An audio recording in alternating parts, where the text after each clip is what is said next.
With NHS waiting lists at the highest level since records began, should we all copy the royal family and opt for private healthcare? I mean, you're making a serious point here, Valerie, which is with waiting lists, what else are people supposed to do? I think that's the point you're making, Valerie, is it? This is I think it's a really difficult question for any party to answer. There are more staff and more funding in the NHS now than there was pre-pandemic, which people might find quite hard to believe, but that is true. Those are Institute for Fiscal Studies statistics.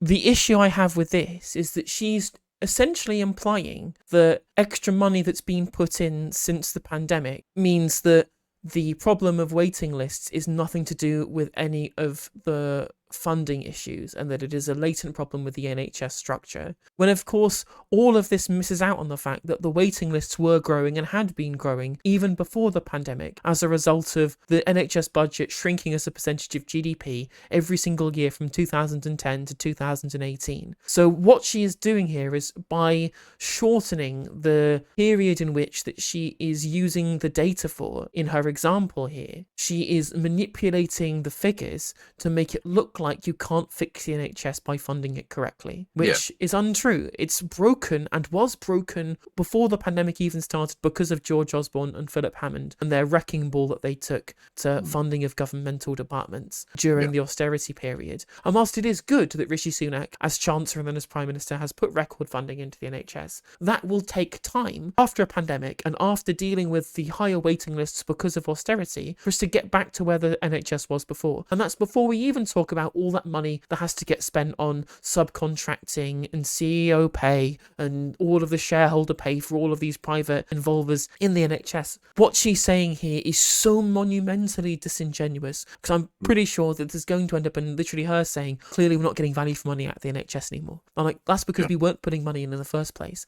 Our issue is one of capacity, which would require any level of capital investment to have been happening between 2010 and 2019, and it literally did not happen. This is why Boris Johnson ran on a platform of building 40 hospitals, because none of them had been built during that entire period. Well, she's doing the kind of the meme of the person who zooms in on the graph and the graph goes up and down, just on the bit that's going up. But then if you pan out, it's gone down, down, down, down, down, and then up a little bit. And she's just focusing on the little up bit there in the recent last few years. Basically, again, that she is really is focusing on a very small period of the NHS to come to the wrong conclusions. Now, whilst funding as a percentage of GDP is now higher than it was in 2010, as I said, the combination of the pandemic and all of the issues that have become rolled into one that have continued to pile on top of each other over the austerity years. Once we're out of the NHS crisis, I believe the NHS will go back to the kind of position that would be as it was before in 2010. I believe that's very possible. But you've got to blame George Osborne and Philip Hammond rather than the state of the NHS just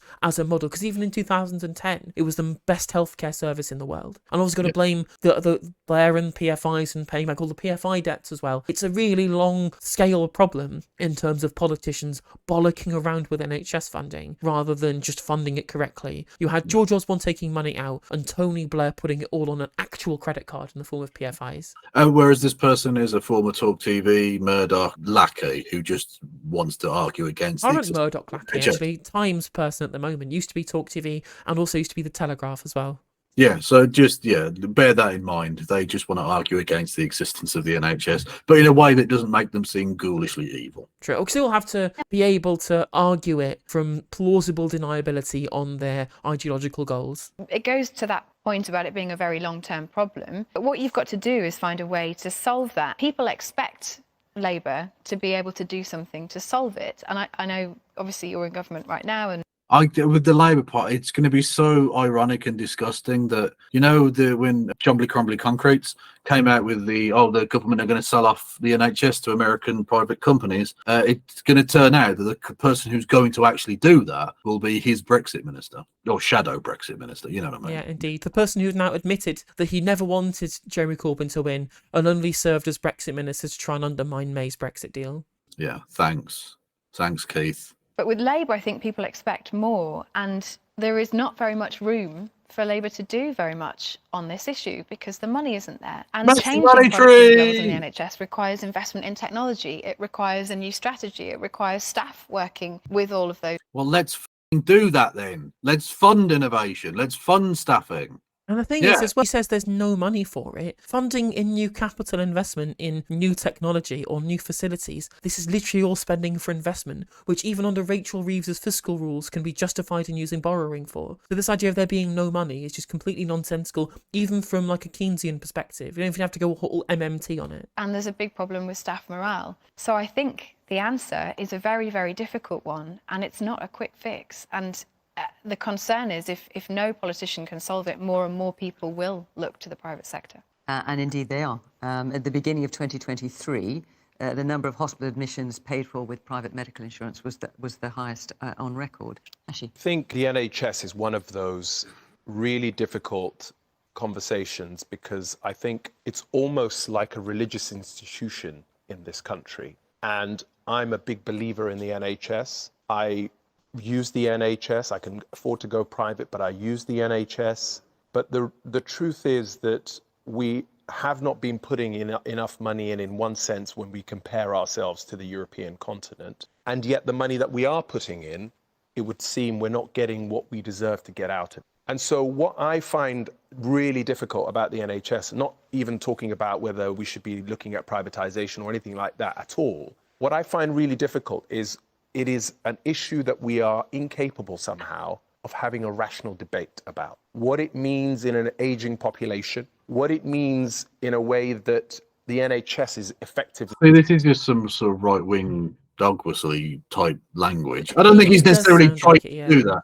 But like people who go, the only people who say the NHS is like a religion are right-wing wankers who want to privatise the NHS. Essentially, it's interesting he brings the point of, well, we're spending more money and we're not getting what we want out of it. Yeah, it's going to CEO pay. It's going into shareholder dividends paid out with the private subcontractors that we wasted all this money on. As has been pointed out by Rohack in chat about things like the Lansley reforms, people bollocking around with this model that worked perfectly fine before people thought that it was necessary to pick bits out and put back bits in when you just put money into it and it would work. Despite what small funding even the state-run bits have, they do operate incredibly efficiently. And he's right to point out that as a percentage of GDP, we don't spend as much as a bunch of other countries do on the European continent, even after all this extra money that Rishi Sunak has put in. And just some capital investment. And she also talked about, the other woman did, about staff morale. Yeah, pay them better. And have an attractive proposition for new NHS staff. And they'll won't be overworked, they'll get paid enough, and they won't be with poor morale. There's plenty of good morale in 2010 before George or Osborne took a hacksaw to the NHS.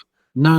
You just need pizza Fridays. What it means for the issues around staffing levels, the fact that we have to recruit so much from abroad, the fact that we are not investing in the right technologies at the right time, procurement, all of the other things. And let's be frank, the NHS has been starved by the Tories too for a significant period of time. True. If you look at the investment and the ways in which the waiting lists have gone up, it correlates with the period in time that the Tories have been in power. But the pandemic has exacerbated the situation as well. So in my heart, for me, the NHS is one of those pillars of our institutions in this country. But sooner or later, we have to confront that it's currently not working as it should be, and we have to do something serious. And we're all relying on your colleague, Wes Streeton, Emily, and your Labour government as the founding sort of fathers of the National Health Service to really fundamentally transform it. So yeah, good luck to the country. You're putting your trust in our most prized institution, in Wes Streeting, the haunted Cabbage Patch doll himself.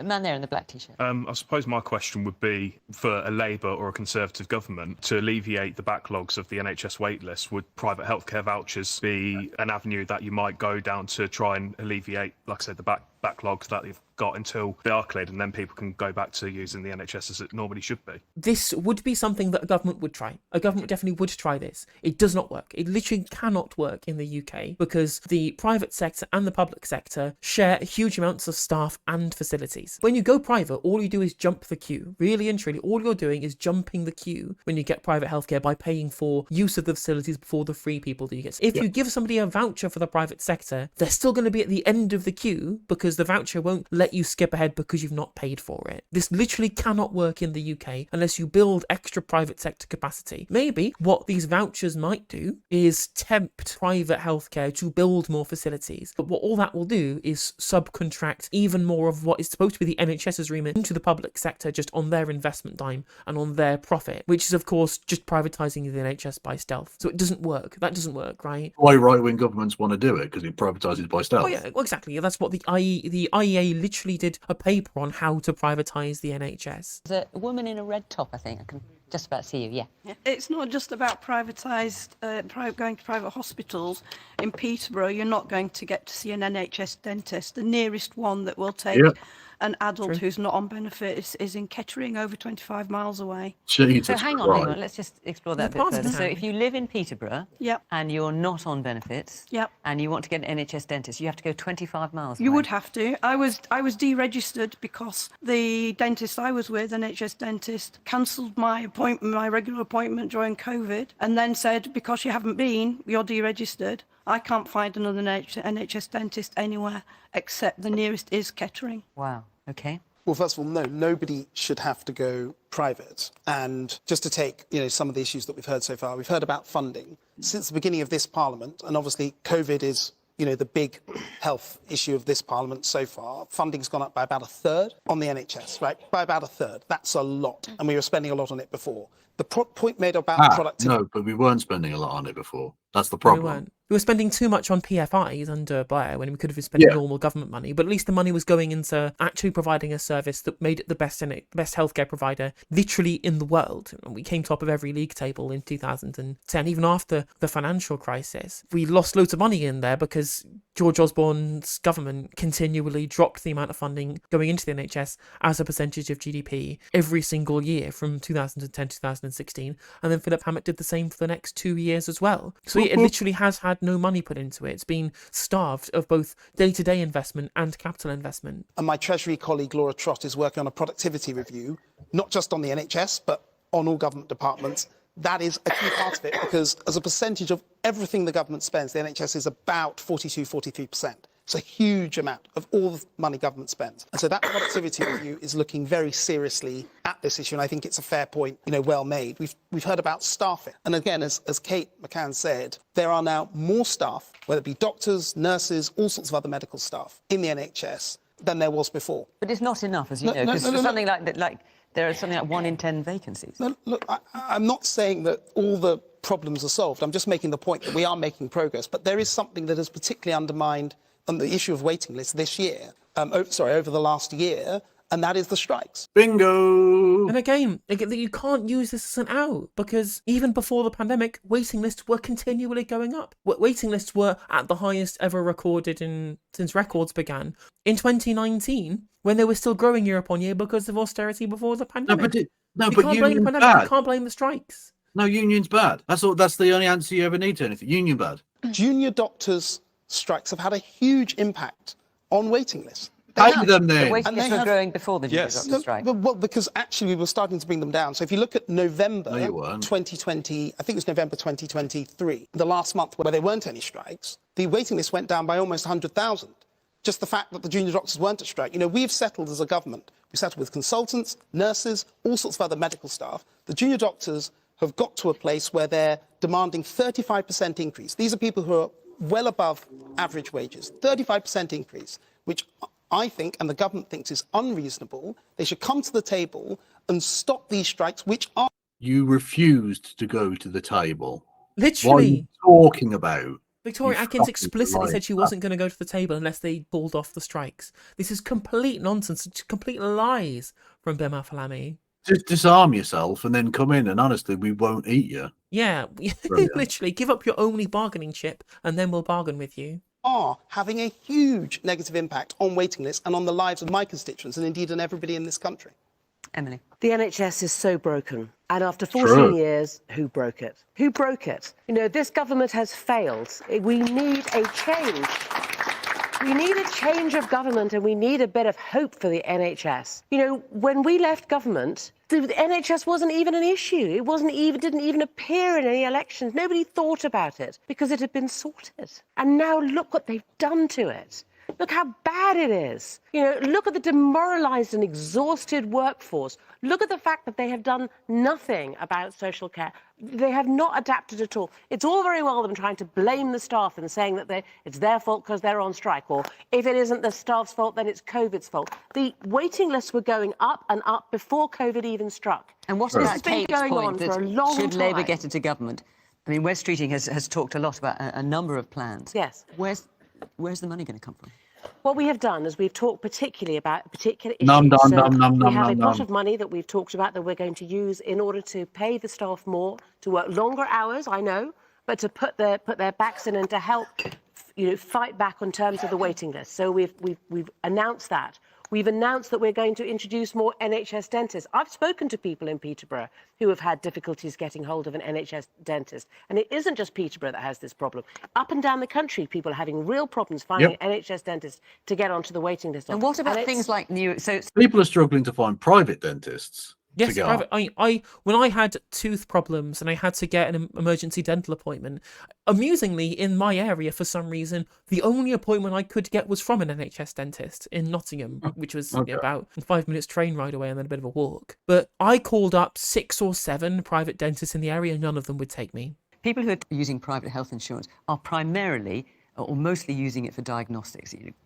Colposcopies, endoscopies, that kind of thing. The NHS talks about how they don't have enough scanners. They don't have enough people to monitor what the scanners, the results the scanners come out with. Where's the money going to come from technology, for example? So fiscal expansion. Obviously, the number of people who go for private healthcare goes up the longer you have a Tory government. Sure, but where's the money going to come from for the technology? So, I mean, at the moment we've got an NHS that still sends letters, not emails. So where's the money going to come from? And so Okay, but to be fair, lots of older people who need more healthcare don't use emails. So, like that, I don't think that's a criticism particularly. That's ridiculous. I mean, the investment's going to have to happen, but of course, if it's capital investment, you can justify it through fiscal expansion because it's something that is a kind of pro-growth, pro-investment measure, as per Rachel Reeves' own fiscal rules. And second of all, they literally have a tax they don't talk about that they haven't announced what they're going to do with the money for. They literally have £10 billion extra because of their amendments to the current Conservative windfall tax on energy extractors within our country's borders, and they won't even talk about it. Doesn't it? I literally think it was reported on by The Guardian. They don't mention it. They just get lost in these wells of conversation about how you're going to pay for it, how you're going to pay for it, how you're going to pay for it, and just avoiding the question. Just say energy providers. Well, Thornbury Bot here has glitched out a little bit because I don't know if you saw the question there about how you're going to pay for it, and her response was something about the waiting lists go up if Tories are in power. That's not an answer to how you are going to fund anything. Yeah, exactly. Like, you're literally just a robot. You can't answer the question that's being asked. You're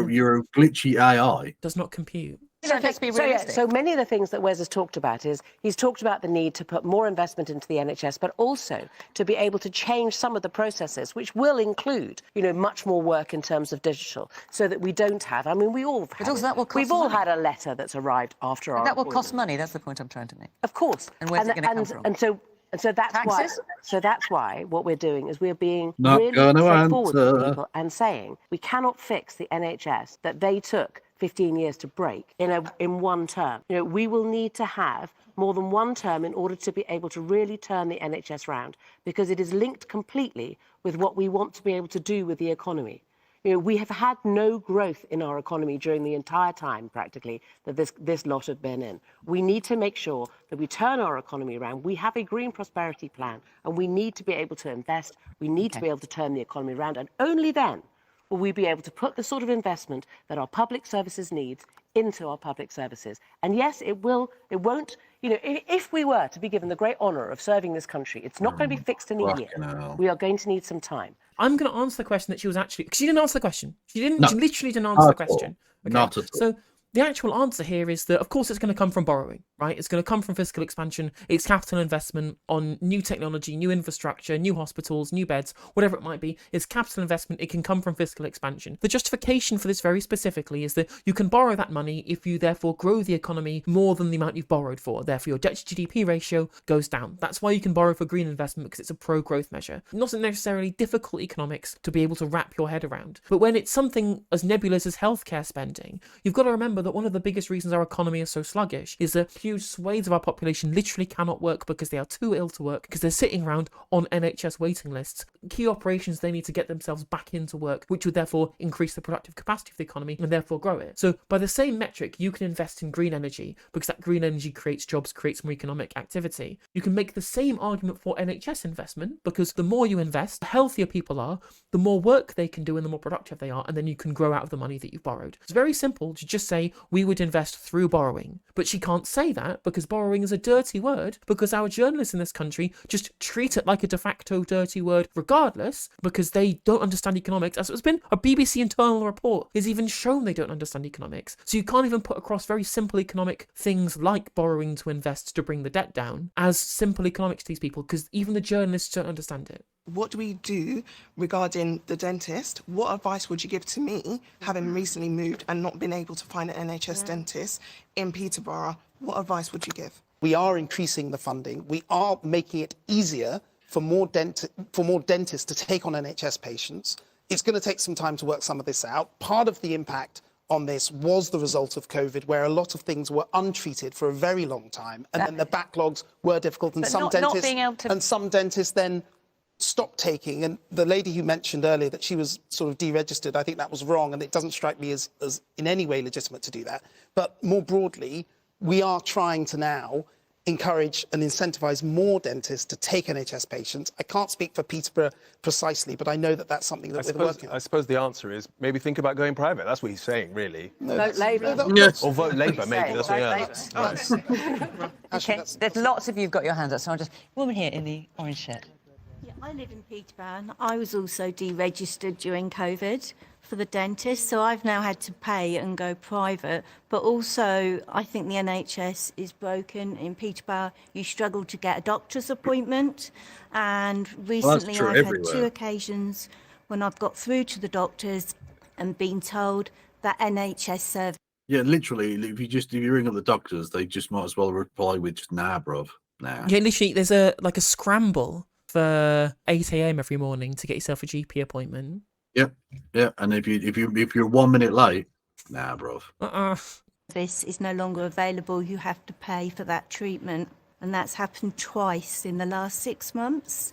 It's almost like they're privatising bit by bit, stealthily slicing bits off, so that no one realises. We are the frog that's in the water that doesn't realise it's being boiled. There's 2 treatments before COVID were available and funded by the NHS. And now they are no longer. And now they're no longer. Can I'm just intrigued by this dentistry. Has anyone else got experience of trying to get a dentist here? Oh my gosh, blimey, O'Reilly. Okay. So again, just rich people being shocked at the real world. Yeah, it's like everybody in this country, literally everybody in England at the very least, might be different in devolved areas where they don't have conservatives in de facto charge of everything, right? Yeah. Everybody knows what it's like to have complete failure in terms of dental treatment in this country. And Fiona Bruce sitting there like, oh, people having trouble with dentists? Wow, I'm so shocked. I mean, yeah, why? Of course you're shocked. You live in your tiny little London journalist bubble. Come on. Oh no, the pause. Is it really that bad? Oh no. Exactly. Again, this is why nobody ever paid attention to anything that was happening for the entirety of the austerity period. Right. Well, Valerie, you put your hand up and you asked a question. So what's your experience in terms of trying to get a dental care? Well, the same. I've got a dentist which is about 40 miles from where I live. And why are you going so far? Because you can't get an NHS Because I cannot get an NHS, and we live... What kind of question is that? Does she not know? You're the chair of the most important topical debate show involving top-level politicians in our country, and you haven't got a clue about what's going on in the real world for literally everyone in the country. What the hell is going on? She just wanted to go for a ride in the car. What do you mean, why? Because there's nowhere closer. Even if you are in your bubble, surely you should be able to work that little mental process out. And look, the Conservatives have been in power for what? 14 years. This is now the 14th year. And you've got people here, and a forest of hands went up when I asked about it, saying they cannot get an NHS dentist. What do you say to them? No, sorry. Sorry. Your fault. You fucked everything up. Then resign and delete your account, you prick. They is, as I have said, is I know there are problems, and we are working on them. But you've been in power for 14 years. You've got people who cannot get an NHS dentist.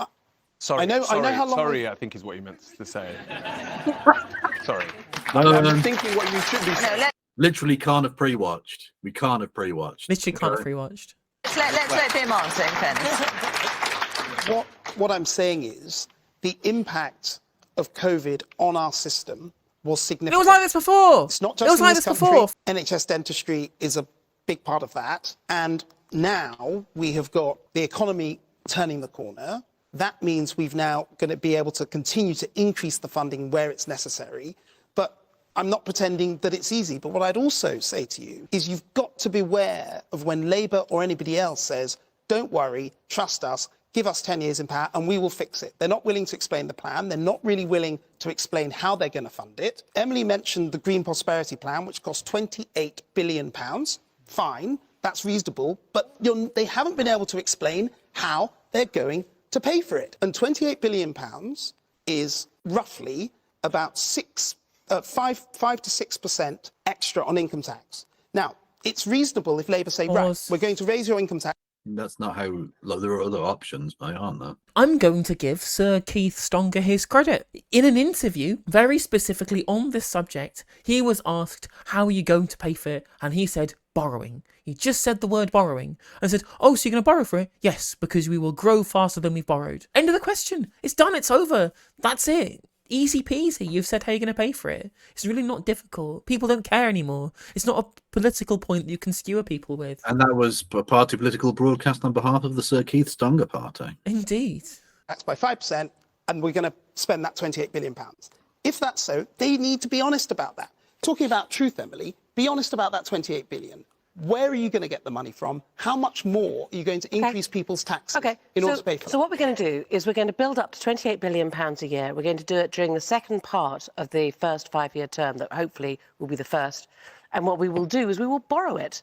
And we will borrow it for every pound that we spend. We will be expecting £3 to come. Blatant pre-watch.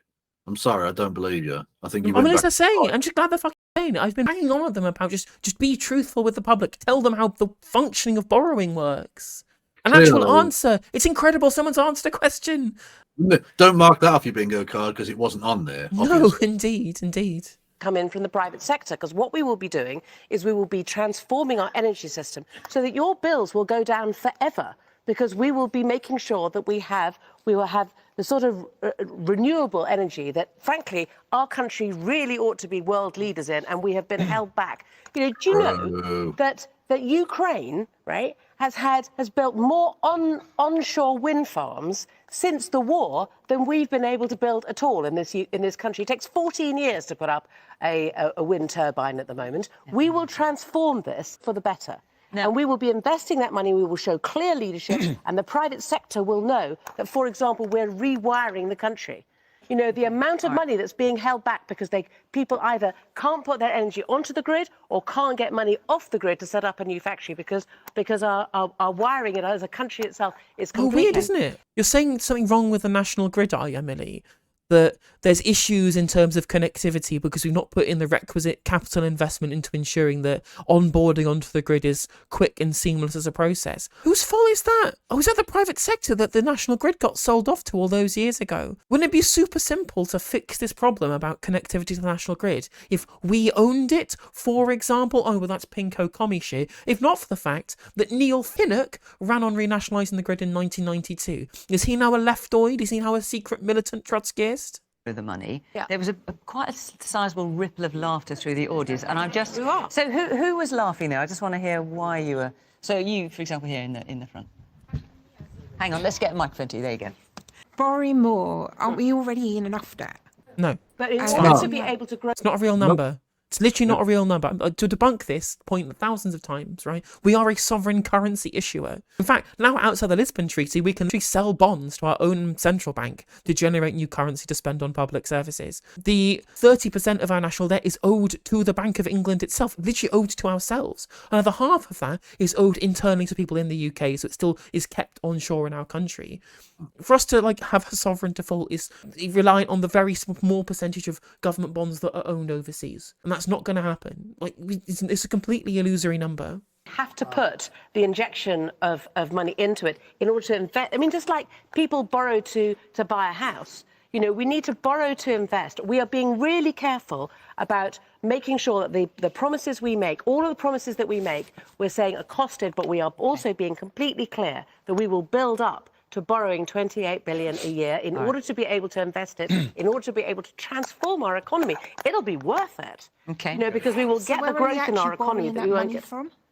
So you can borrow it on international markets, and it will be, and we will. I mean, or internal markets, or from the Bank of England. Yeah, but the point is, again, it's ignorant people asking very basic questions. Journalists also, by their dereliction of duty to inform the public of how these things work. I mean, again, it's not her fault that she doesn't. As you say, exactly. It's the education system and the journalists. I'm not attacking her specifically because she clearly didn't know, and the fact that she didn't know means that the system has let her down. Yes, yeah. Because that's not a complicated thing. Look, you don't necessarily need to know all about Standard and Poor's ratings and stuff like that. But what you do need to know is basically, how are we funding any of this? How does any basic civics? We'll be doing other things in order to ensure that we grow our economy. We're going to be changing the planning system, and we're going to be building 1.5 million homes that will take people off waiting lists and will help them to be youngsters to be able to have their own. If you enjoyed the video, make sure that you like and leave a comment. That helps the video out in the algorithm. If you subscribe and ring the bell, it'll let you know when I go live. I stream every day on YouTube and Twitch. You can also follow all of my socials down in the description. And if you want to support me in a more financial manner, there's a join button for membership to just 99p to be a member on YouTube, as well as a Patreon, and there's some merch there as well. And hopefully I'll catch you on the next video. Take care.